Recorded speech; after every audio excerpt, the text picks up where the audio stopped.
Welcome everybody to Beyond Module Security Updates, how to really harden and secure your Drupal sites. As a way of quick introduction,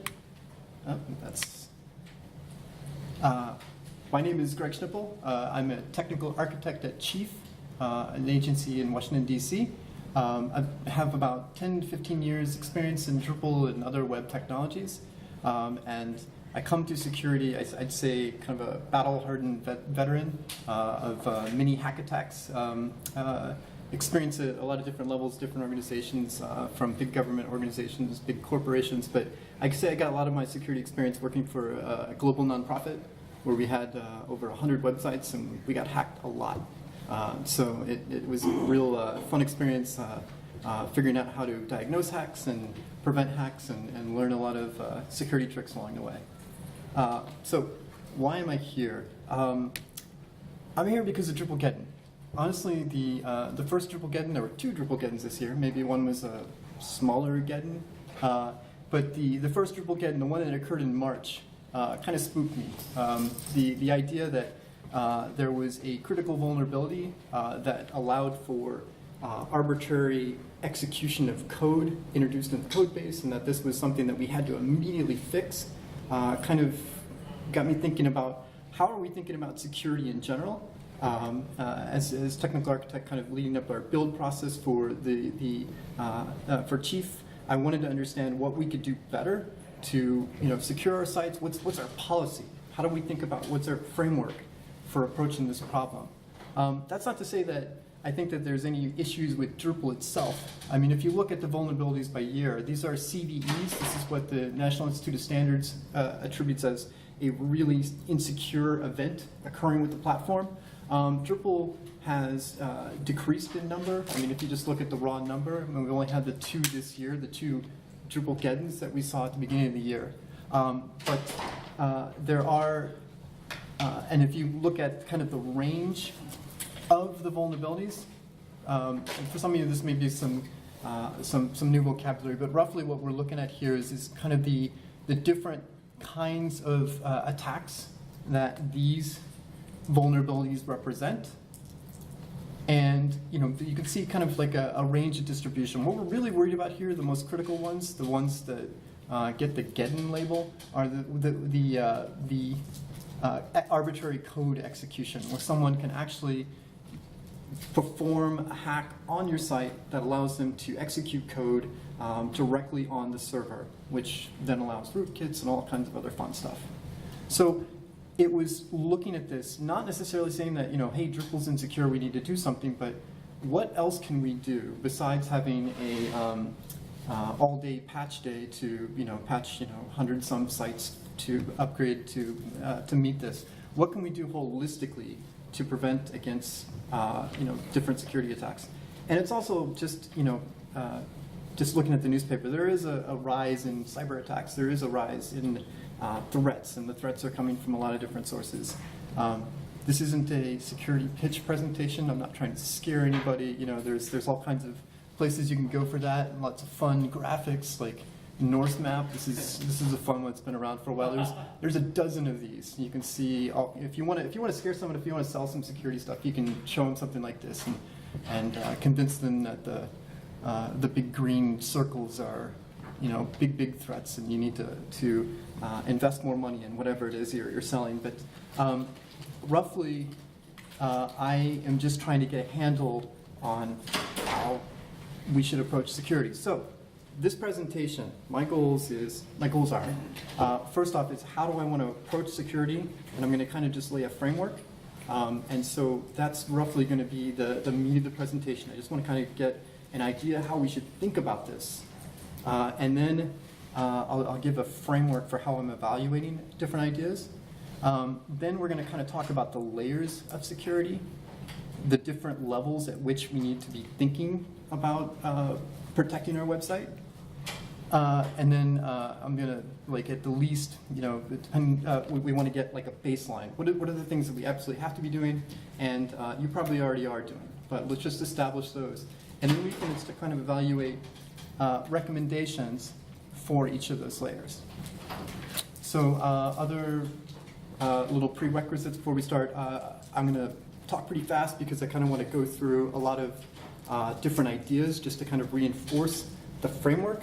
I'm going to have a lot of recommendations for modules and techniques that you should apply.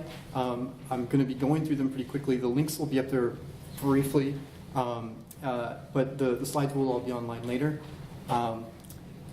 And I'll try and cover them as quickly as I can. So let's start with our approach to security, or how we want to think about this. So when I was trying to evaluate this, I was thinking about the 4 kind of key questions that I need to understand. The first is, what is the threat? Like, am I threatened? Am I under risk? And then what should I do about that?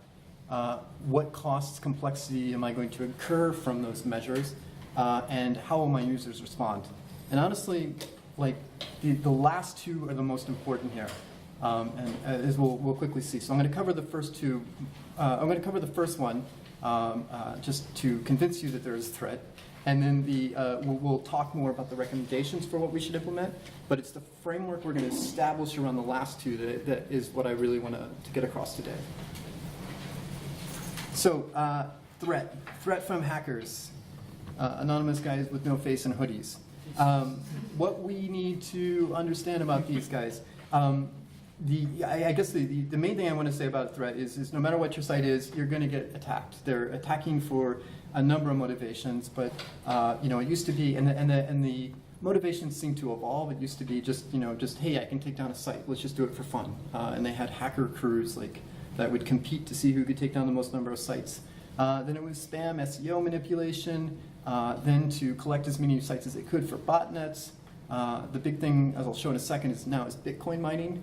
And then it's the other level of this is when you start to get into, hey, your site actually has something that we want. Like if you're an e-commerce site, they might be going after credit card data, or it's a targeted attack based on who your site is. And so in terms of threat, every site's a threat just because you have a site on the web and your resources that they can utilize.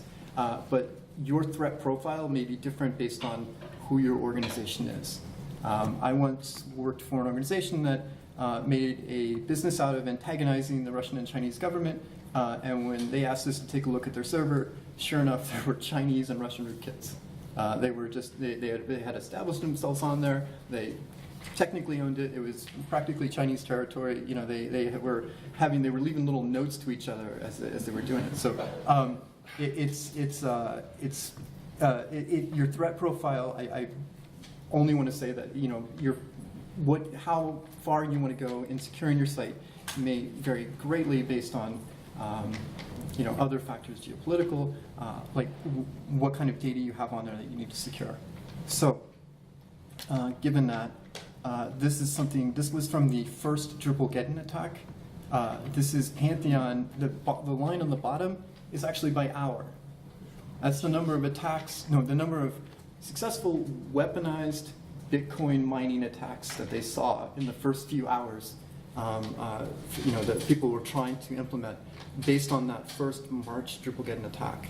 And we actually saw a few instances on one of our client sites where one of their sites wasn't updated and it got hacked with a Bitcoin miner, and they were happily mining away on a staging box until we happened to notice it. So it was it's one of those things that, if there's a resource out there, is there something they can exploit, they're going to exploit it.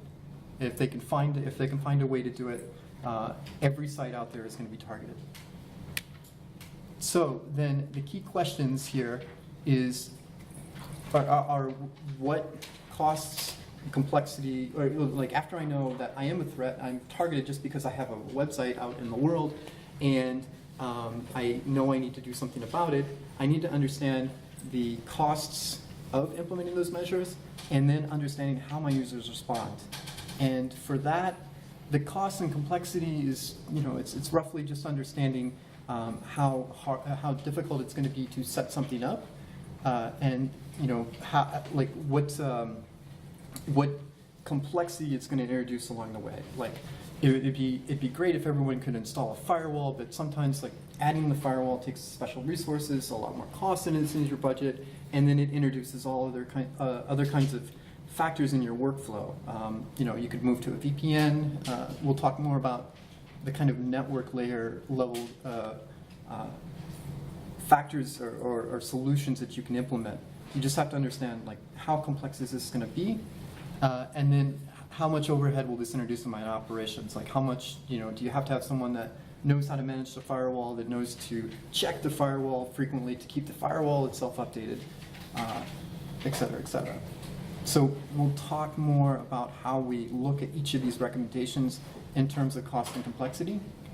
But the next part of it is kind of the more challenging issue, which is how do you balance user behavior? Because every security measure you're going to introduce is going to, some of them are going to force users to behave in different ways, and they will compensate for that. Then you get into great security fails like this one, where they get tired of having to type the same password in, or they'll write it down somewhere. So you want to, looking into security research, there's a lot of research done on what level of security can we introduce where behavior like that doesn't happen. Like, how do we get users to, fit into the system, understand the security risks?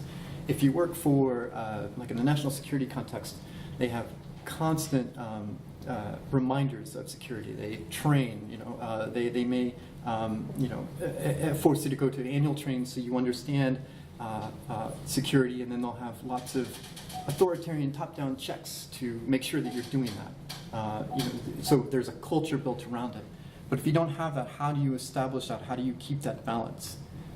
So the first one is just how to mitigate user avoidance and compensation behavior. How to keep people from, if you force people to have a 24-character password, nobody's going to remember that password. They're going to write it down, and it'll be on a piece of paper under their keyboard or something like that. So you need to figure out what's the optimal level of security I can impose on users before they start to avoid it, or is there something else I can implement that wouldn't force them to make changes that would be compensated for. And the other idea here is something called risk homeostasis. And this is the idea that people they're accustomed to a certain level of risk, and the more that you change, or if you change something to decrease their level of risk, they'll actually adjust their behavior. So this comes from a lot of social science research, but the classic example is seatbelts. There's some suggestion that risk homeostasis is evident in when we force people to use seatbelts, they might think that they're safer, and so they'll drive a little bit faster, or maybe drive a little bit more recklessly, just because they have a seatbelt on. So when you introduce measures like that, we have to think about how people are adjusting to the security measures in a way that we're still enforcing our security mindset and the general, like, we're keeping everything secure. So there's a lot of thought and research into this. I will just drop in here, if you're not familiar with him, Bruce Schneier runs an excellent blog where he kind of keeps up on all this kind of social science research on how to, how people are trying to tackle these problems. It's still evolving. We're going to look at a lot of Drupal modules, and we're going to kind of be evaluating them based on these ideas. So this is the framework I kind of want to discuss, and what we're going to be using to evaluate a lot of these recommendations and modules. How easy is it to set up?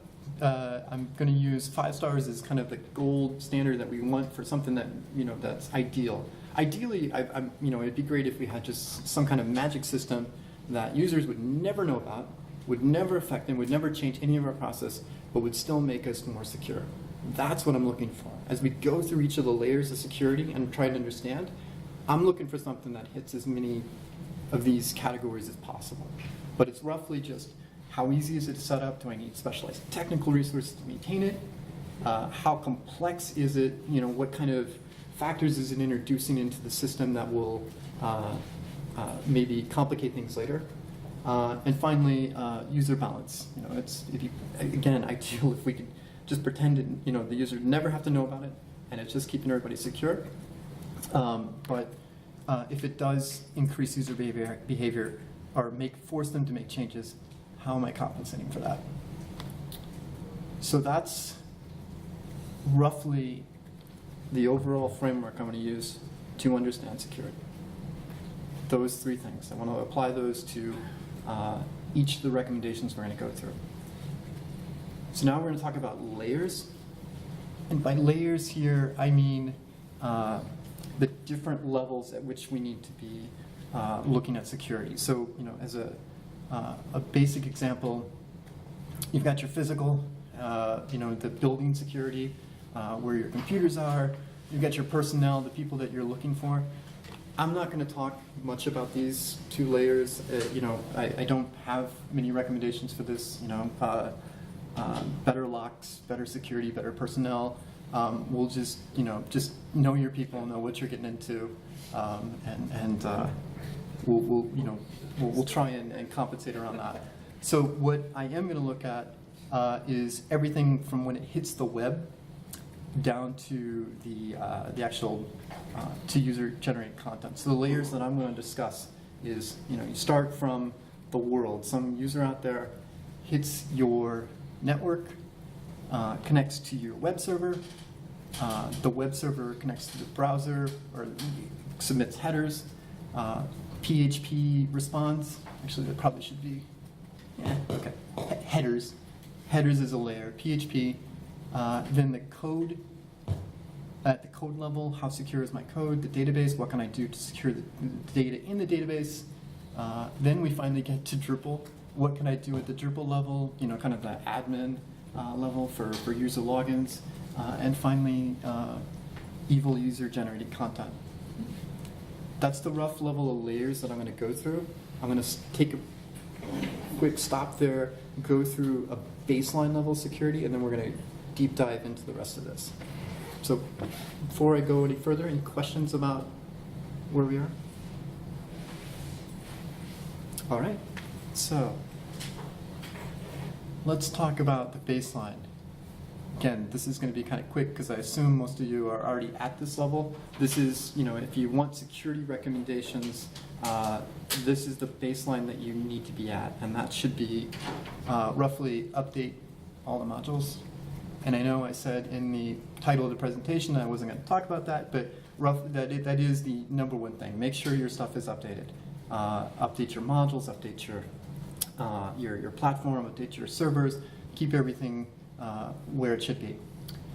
This is a real pet peeve of mine, making sure that if you have modules that you're no longer using, remove them from the system, and that goes all the way down to the server level. If you have Apache comes pre-installed with a number of modules that can present security risks. You may have Drupal modules that you no longer are needing. Removing those can remove different factors, and just be as judicious and arbitrary, or as thorough as you can with it, making sure you're removing everything you can from the system. This is great, obviously. Oh, sorry. So next level, monitor and scan. So for this, I don't have any, I know there are a number of, well, we're going to talk about some Drupal modules that kind of monitor at some level, but just like broadly speaking, for monitoring and scanning, there are a number of software SaaS solutions that you can look at for monitoring your system, doing security probes.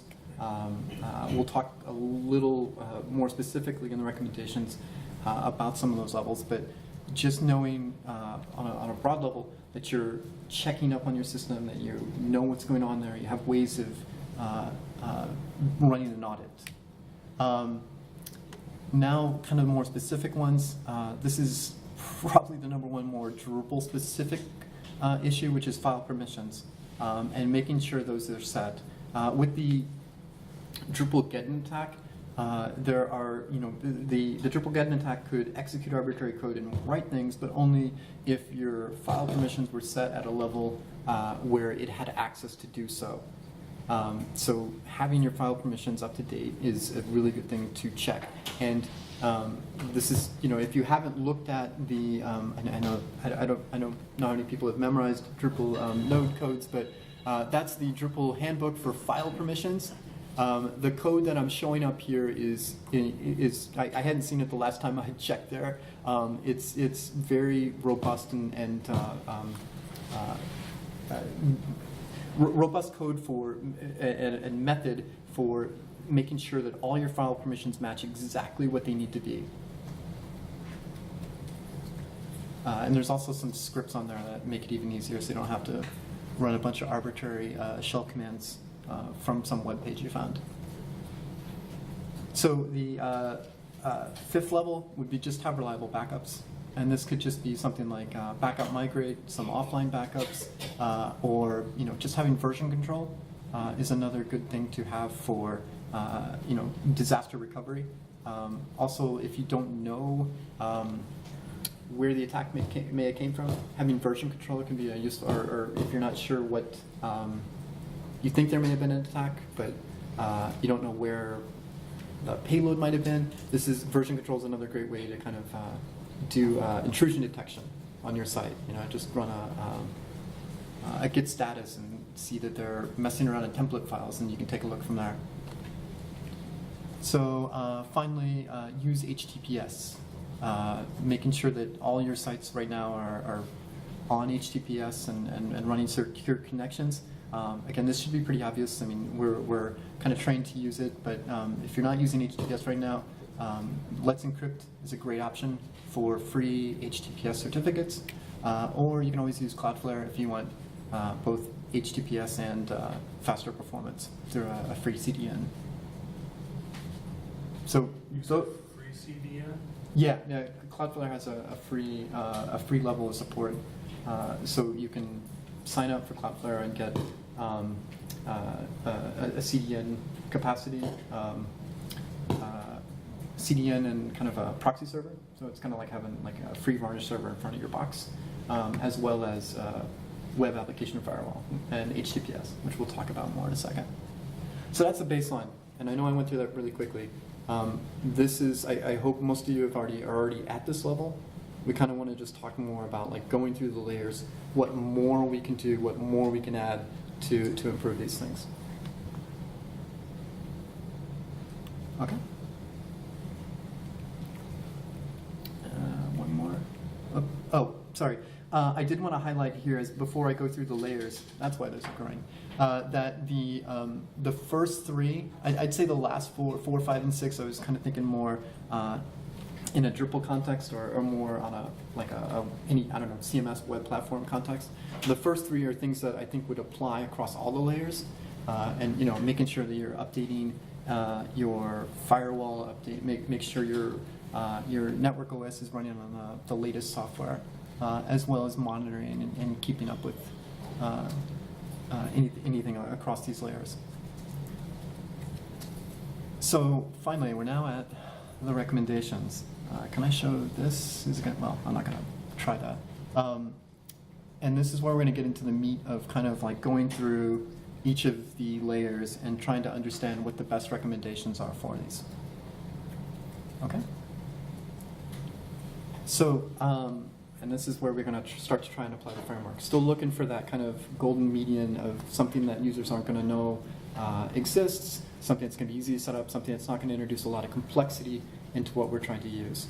So as an obvious one here for the network, at the network level where traffic is coming in, if I can set up a VPN, intercept that traffic, or sorry, not intercept the traffic, if I can have some kind of gateway to prevent people from gaining access to my primary server, or have it kind of excluded in a private zone, so it's even harder for the hacker to get in, then I'm setting up some level of security. I will say though, when we're talking about things like Drupal-geddon, when we're talking about the level of attacks that are common on Drupal sites, a lot of them are SQL injection, arbitrary code injection, cross-site scripting. When you get those security updates every Wednesday, and they talk about there's a new module that, or this module needs to be updated because there's a security risk. A lot of them are for cross-site scripting, where the module is unfortunately allowing for some code to be injected in the site that could be or it's not properly filtering to prevent JavaScript from being used across domains, the VPN's not going to help that because that's all going to be done over, outside the zone. But this gets to the level of if someone has gained access for arbitrary code execution in your box, this will prevent them from being able to log in directly to the box. So they have to do everything through HTTP. They have to run their commands or try and do everything over a browser or outside of it because they can't get access to the actual box when it's inside of a VPN. So some level of security, I would say, the setup on this, if anybody's used a VPN, I mean, it can be an expensive proposition, depending on your vendor. It can be complex, adding complexity for users and having to deal with it. The user balance, this is where users start to compensate around and try and figure out ways to more quickly get into the site they need. Question? You're talking about using VPNs like remote desktop to the server, not to view it publicly, right? Remote desktop? Or yeah. access it? Yeah, I think so. Well, no, I'm sorry. Remote desktop. That's like if I'm a Windows server. If I'm on a Windows server and I want to access your box, right? I think it's a little different. That's what I'm talking about is where I have I have to log in through a VPN service before I can even SSH into a box. Right, I have to be on a private network before I can get into an existing box or server. So that's like one layer of security to protect people from getting access. Sorry, another question? So are you basically saying just disable public SSH and make it so you have to VPN to SSH? No, disable. No, I wouldn't. I don't want to say don't disable public SSH. Well, my security team recommended that. Sure. Me. So I'm just curious, what do you think? That's another option, and I don't mean to be all inclusive or present this. I'm presenting VPN, just kind of trying to understand different things I can do at the network level to protect a site. I don't necessarily, VPN. We use VPNs on most of our sites for different levels. I'm just in terms of an easy drop-in plugin solution. It has its risks, but it can be pretty secure. To your specific question, disabling SSH on a box you could change the port of SSH to make it more difficult. I don't know how you get into a box without. No, I'm sorry. I just wanted to see if what you were saying was different. I don't think I was following. No, I don't. Yeah. They were telling me to basically make it so you can only SSH if you are VPN connected. Oh, right. Yeah, of course. Yeah, that's roughly what this does, right? Okay. So it's not disabled as SSH. SSH can't find the box, right? If you try an SSH to you'll have an IP address for a box and you try an SSH to it and it will just hang because it can't find it or it won't make the connection until you're into the VPN and then you can connect over. So the next idea here is just kind of the idea of web application firewalls or some kind of system in front of it. This is just trying to understand how I can make what kind of solutions can I put in front of my site on the network to make it a little bit more secure. There are a number of SaaS options. Cloudflare is definitely one of those options. Akamai, again, where they have the ability, I don't know if you can see this graphic, but the traffic will come in, Cloudflare will kind of understand and intercept it, and then they also have the benefit of the cloud and the crowd, the number of people that are on Cloudflare that are using it, they get to learn more from the system, and then they get to protect the rest of it. So this is right out of Cloudflare marketing. I didn't mean to mention and plug Cloudflare twice in a presentation, but there's my commission code if anybody needs it. For the other one, I won't I don't have commission code for these, so I won't mention names. But there are other big platforms that run Drupal sites, like say Acquia, Pantheon, Platform Shell, and they have platform level permission or platform level security layers already built in. So, for example, on previous Drupal gettons, they were able to protect all their sites all at once just because they could update, or because they were able to intercept packets that they knew represented these attacks and block them before they even got to their network. So, there's a benefit of going with Drupal savvy platforms. That it's not necessarily the kind of ones that we all know of, but other platforms like DigitalOcean were doing things to kind of like, hey, we know about this attack, we know what kind of signature it has, we're going to start blocking these things in our own internal firewalls on our network. So in terms of setup, that's just something that's your current hosting provider and understanding what level they're providing. So let's talk about the server level. So at the server level, this is, and I'm trying to be a little vague about what kind of server I'm talking about, but my experience is mostly with Linux-based machines, Ubuntu, Red Hat variants. And so the one thing that's saved a lot of my client sites time after time is installing a rootkit scanner. And I have a couple recommendations for addressing these, but just think like a virus kit. It's just something that's going to evaluate all your system files. It knows what they should look like, and it will know if there are any differences. So having one of these things running, having one of these things that can email me when something changes can be very, very helpful. And kind of detecting that before it gets too far. So of the two, as Unix packages, check rootkit or rootkit hunter, and you can see rootkit hunter here demonstrated. It just does like a frequent scan, and it will tell me if there is any updates or anything amiss on the site. They'll go deep into all the system files and check them against known checksums and let me know if there's anything suspicious that I need to worry about.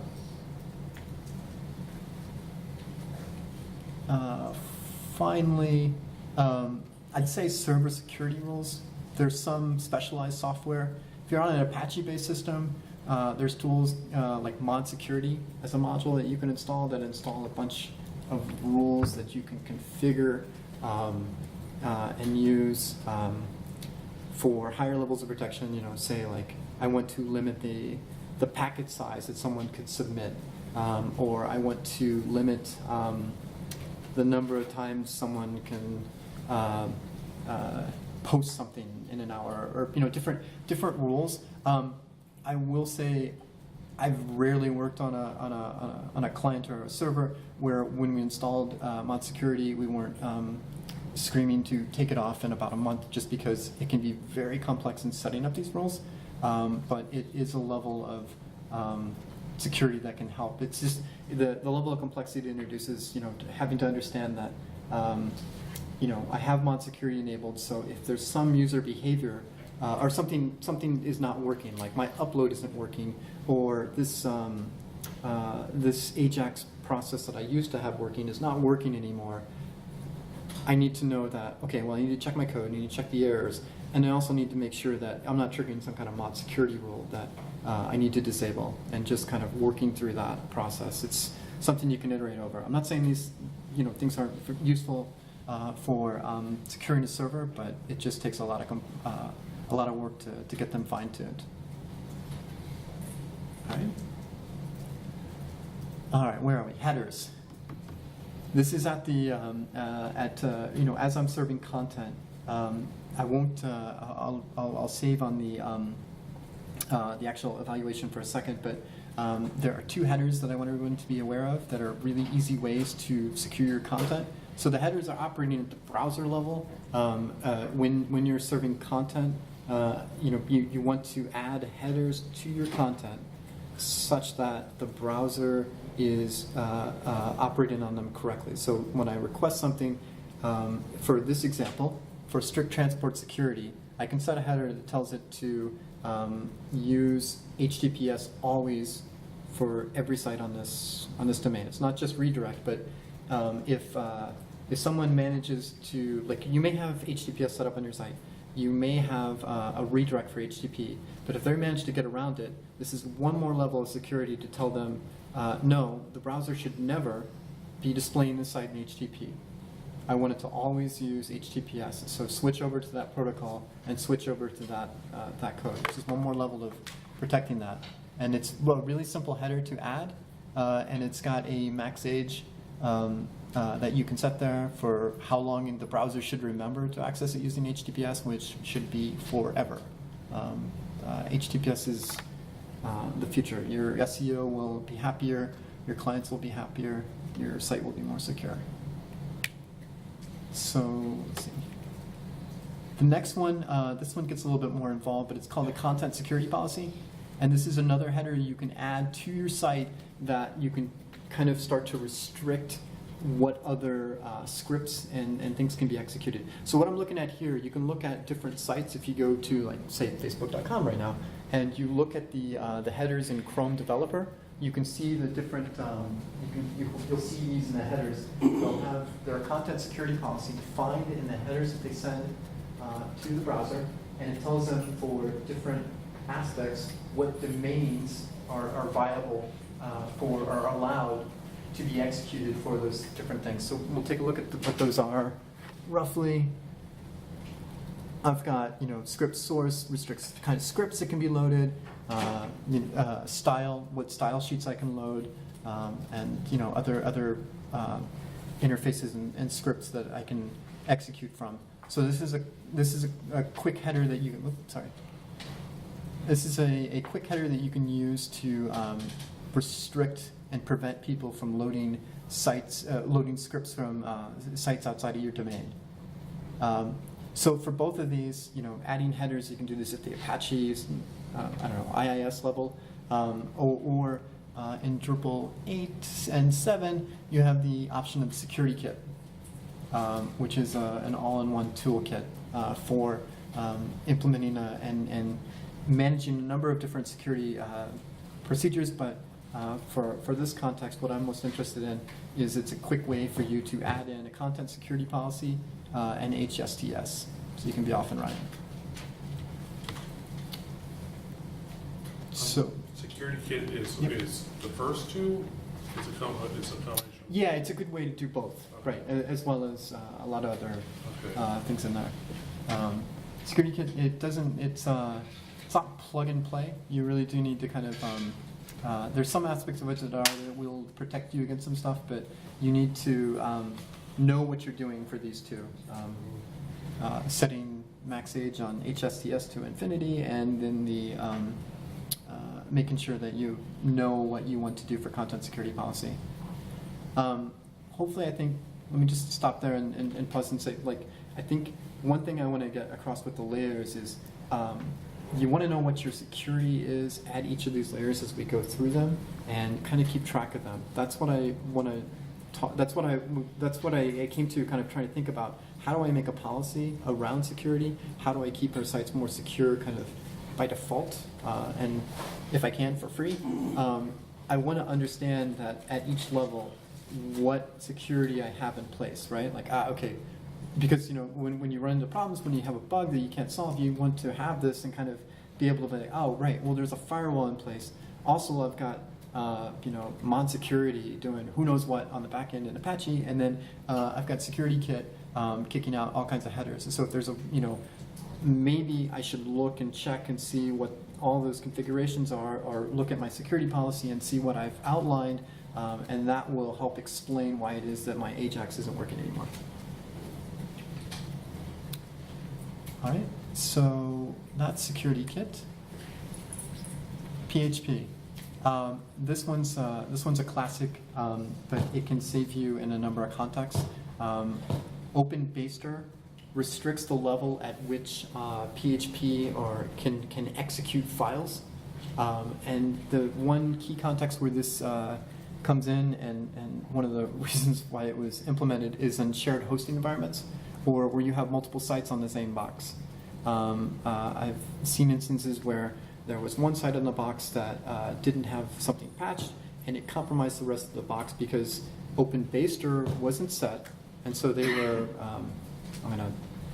Sorry for people on listening online, but like if I'm on like I have a site on one level and they're able to hack at the system level into root, or they can hack into sites on in another directory altogether.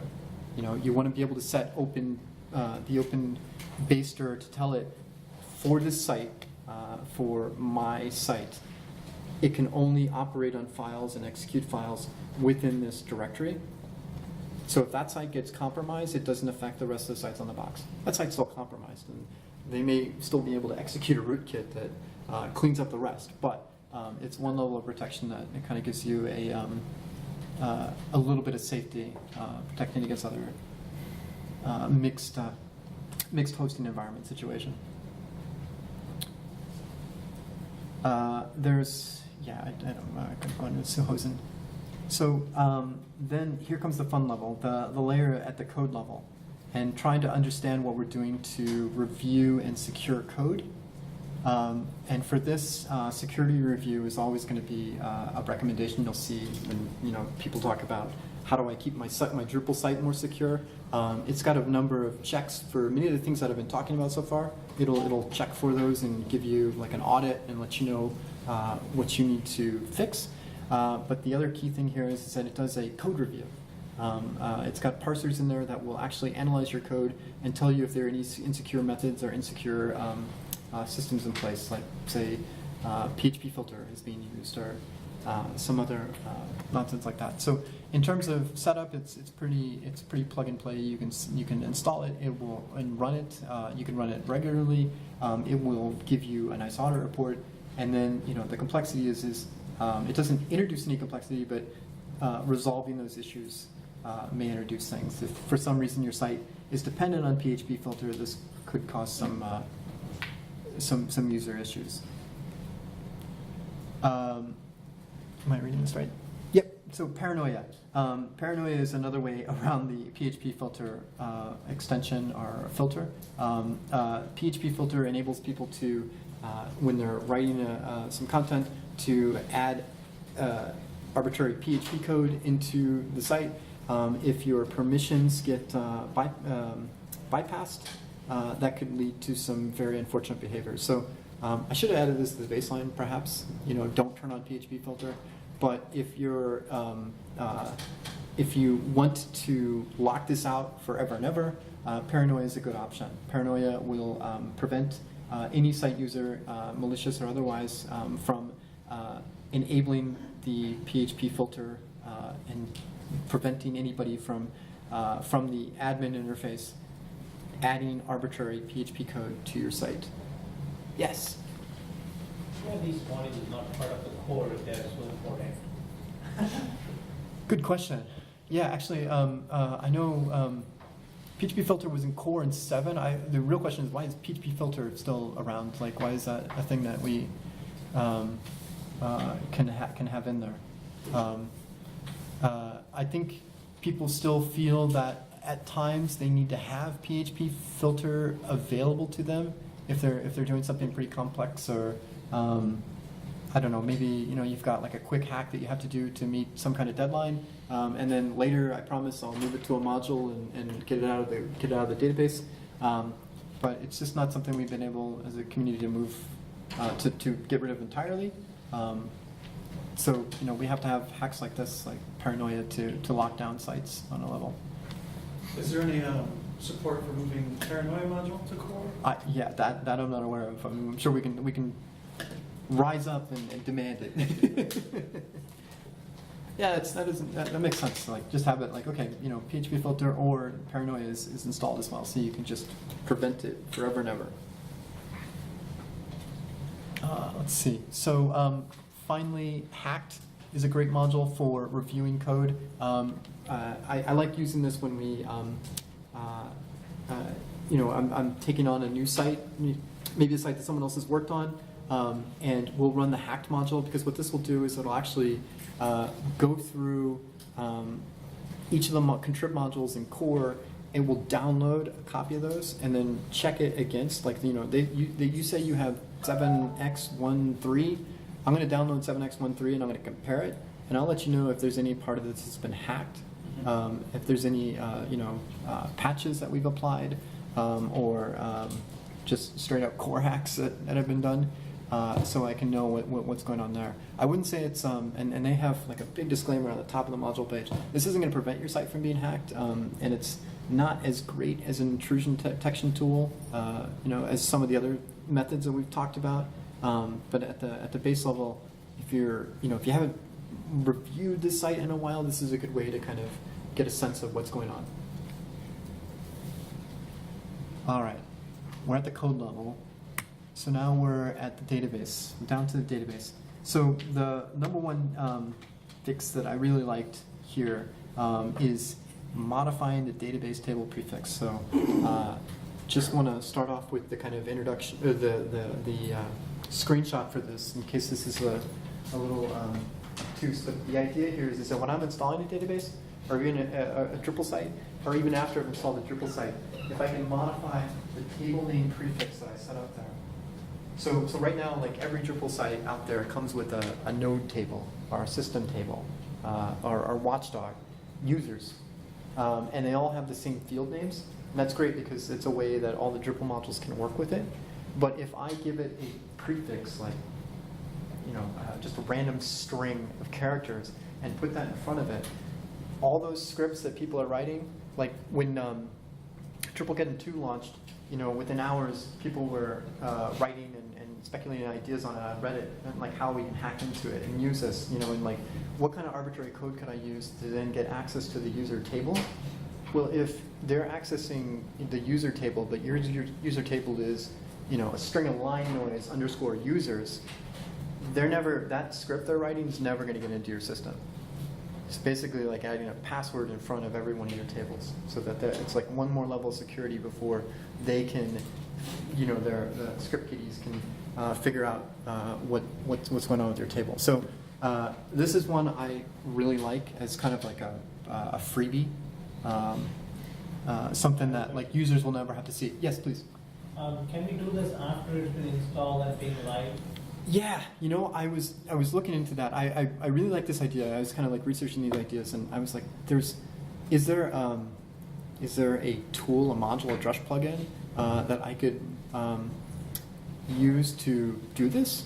Or what if I want to do it arbitrarily? What if I just want to mix it up? Just like change my my hash that I'm using in front of my table. Maybe not a hash. Table names have limits, but if I wanted to add another string in front of it after change my mind about what I picked before, I don't think that there is an easy way to do it. There's if you're really good at the MySQL command line, there's ways to do it, or within your database. If you just want to go through there and PHP on myadmin and change each one, you could. That could be painful. I'm intrigued enough by this. I'm looking into seeing what I could do to write a Drush plugin to handle this, because I do think this is a pretty clean method. So just trying to work out how robust that would be. But as of now, I don't have any magic technique for doing that. I'm sure there's some SQL wizardry that you could do. So the other aspect on the database level, like really protecting your code that I really like, was encrypting it. And this is more in the, like when we were talking about the threats and like what kind of data you have that people may be trying to get after. One of the aspects that I thought was that could stop this would be actually encrypting the data at a field level. So this module in particular that I'm flagging here, field encryption. I'll show you the actual interface. This is your field settings. This should be familiar, kind of at a field level. So I don't know if you want to encrypt your title. What this is going to do is it's going to give you options for. I want to, I have a field title, and I want to encrypt the data, or probably credit card number. I want to encrypt that field, and then you can choose your encryption profile. I'd say the setup on this is not trivial. There's like 4 modules that you need to set up on this. One being the actual encryption method you want to use. There is an AES standard. It's kind of like the industry standard encryption model that you can use for that. But key management is another issue, because if your keys are stored on the same server and they can compromise the server, then that just slows them down. But I do provide kind of a good recommendation guide that I found very useful for how you would do this so that you can encrypt all the data. It will slow your user down or server down a little bit, so performance is a concern because you're getting the data out of the database and then you're de-encrypting it on a field level. So that's one consideration to factor in. But if you're looking at highly sensitive data and you want to meet web security standards for how you're protecting it, credit cards, social security numbers, things like that, you want to, this may be something to consider. But if your database gets exposed and it's encrypted, then that's one more level of security you've been able to provide to protect against it. All right, almost there. Drupal site. So the Drupal site, and here this is where you can really inflict pain on the users, and this is where we want to start thinking about how we balance what we're adding to the site and how it's going to impact the users. This one's an easy one, I think. Just limit user sessions. This limits the number of sessions that, or the time that a user can be on there, so they have to log out constantly. You can combine this with things like 2-factor authentication. This is another a way of adding a higher level of authentication to the system. But when you start to put those things together, it's going to time me out every 15 minutes, and so then I have to log back in and then go for my phone and find the 2-factor again. It can get pretty cumbersome. So that's something you're going to have to evaluate. How ready are your user population, your admins, for that kind of security? Are they going to revolt, or is it something that you just need to implement and have people work through? Another way around this is just limit the number of user sessions. This is just a quick way to prevent people from logging in multiple times on different machines and forgetting that they have a session open that can be exposed or hijacked. Is there a way to block out my IP address? Yes, that's good. But you would need to know, do you have a particular IP in mind, or? A few, Okay. but then also regions even. Sure. Yeah. Yeah. If you run Cloudflare, it actually shows you the countries that you're being attacked from, and so you can just find Russia's net block and just knock it out, right? Yeah. There are. I know that there's some. Are there some built in Drupal 8 already? I thought there was I know there's modules that allow you that capability. I didn't look at that just because knowing what the IP is a little tricky to figure out first. Right. There are, actually, what would be useful here? There are modules that, after a certain level, it will track people that have failed to log in multiple times. Like if someone's trying to brute force attack against a user account, if they fail a number of times, it will block their account and it will tell you their IP. So then you can say, well, that's just George and he can't remember his password again, or that's not George's IP. We're just going to block that because it's clearly an attempt to infiltrate. Yeah. So I don't know if anybody knows the name of that module. I know that's an existing. It's kind of based on Failban, the Unix system. I'm switching from WordPress right now and I use a few different things, but then last I used was WordFence, and I thought there's maybe a Drupal equivalent. There is definitely an equivalent to that, to WordFence, specifically for logins. I think we separate our stuff out a little bit more. We don't have kind of an all-inclusive package like WordFence. We separate out kind of the different components. So IP banning based on logins is one. IP banning just based on principal, or you want to just exclude a few is another option. Mm-hmm. Last one I'm going to talk about in terms of the Drupal site is password policy. This is where you can inflict like a more restrictive password requirement on users and force them to, I don't know, have extra characters or numbers in this. I don't know how. I mean, most people are using password managers now, which is a nice. I mean, they're secure so far, but at some point could become a single point of failure. So inflicting these is a low level of a grief for the user, but to me, this starts to get to the point where people start writing down passwords on Post-its and putting them on their monitor. Last level, it's just user-generated content. And two options for this. It captures the gold standard. This should probably be in the baseline. But if you have user-generated content, I would strongly suggest using CAPTCHA on every instance of that, just so that you have some way of blocking robots or blocking automated content. They have a number of different methods that you can employ for CAPTCHA. Google CAPTCHA is probably the gold standard just because they have the network and the crowdsourcing effect, so they can detect a lot of these attacks before they happen. And then last one, I'm just going to say this, block all user-generated content. I just think, I mean, in terms of score, it's just, you don't want users there. Just don't trust them at all. What? All right, well, so with that, thank you very much. Any questions?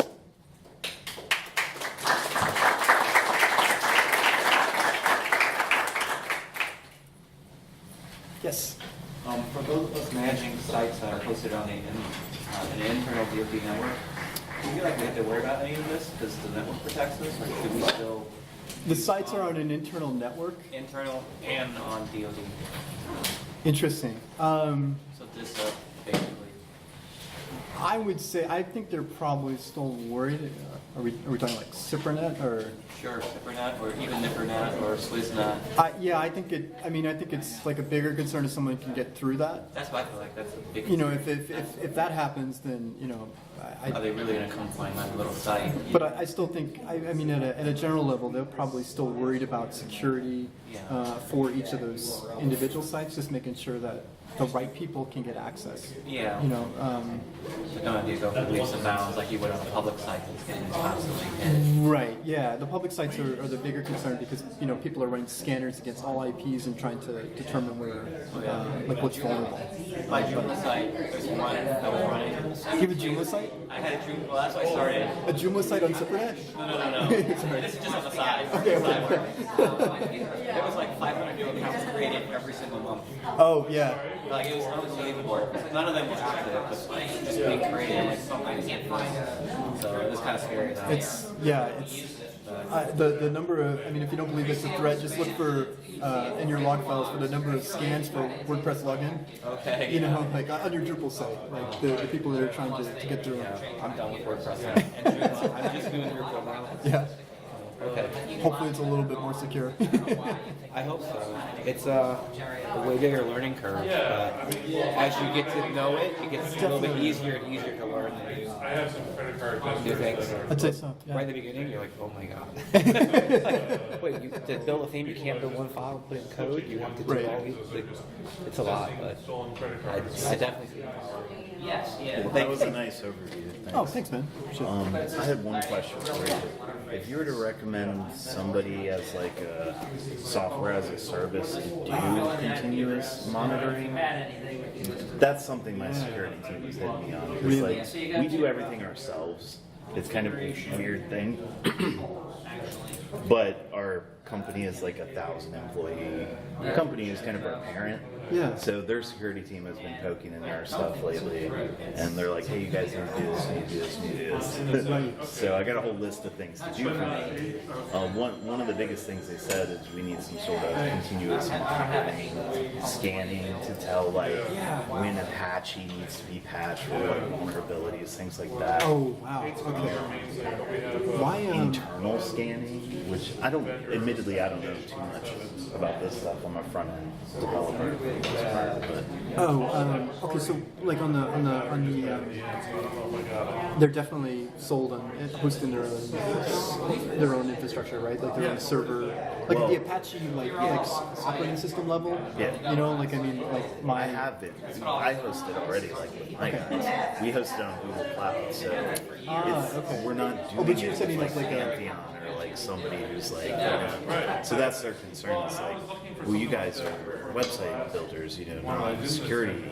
And admittedly, it's a reasonable concern, right? I No mean, like, duh, yeah, yeah. I mean, you set up an AWS instance, like, I mean, Yeah. that's why I've been counseling clients against just like, hey, I just want to set up an AWS instance. Like, Yeah. well, who's going to maintain it? And then keep it secure. That's what they're saying. Who's going to like update the patches and things like that?